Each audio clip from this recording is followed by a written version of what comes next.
গত ১ বছরে ১৮৫টা গার্মেন্টস বন্ধ হয়ে গেছে। ১৪ই অক্টোবর মিরপুরে পোশাক এবং একটা কেমিক্যাল কারখানায় আগুন লাগলো।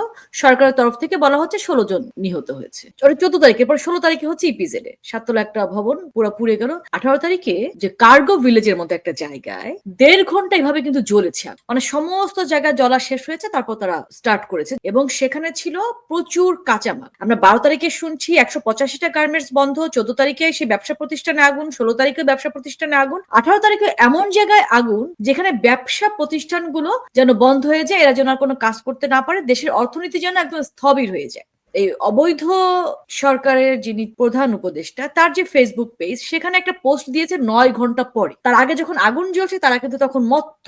ইউনূস দেশে এসে ঢুকে যা করছে সেটাও কিন্তু ব্যবসা। সে একের পর এক ব্যবসা প্রতিষ্ঠানে দখল নিয়েছে।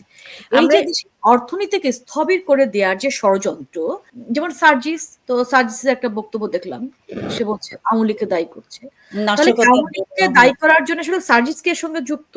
মানে আওয়ামী লীগকে দায়ী করার জন্যই কি এটা ঘটানো হয়েছে? নাকি দেশের আমি এই অর্থনীতিকে জায়গায় স্থবির করে দেওয়ার জন্য এই এক্সাক্ট ঘটনাটা ঘটানো হয়েছে? ওর কাছে তথ্য প্রমাণটা কি? আওয়ামী লীগ যে করেছে এটা সে প্রমাণ পেল কিভাবে? তার মানে কি ওর কাছে তথ্য আছে? তার মানে কি ওই ঘটনাটা ঘটিয়েছে? ঘটিয়ে ও চিন্তা করছে যে ঘটালে যাতে এইটার মানে একটা এক্সট্রা মাইলেজ ওরা নিতে পারে বা এটার জন্য আওয়ামী লীগকে অভিযুক্ত করা যেতে পারে।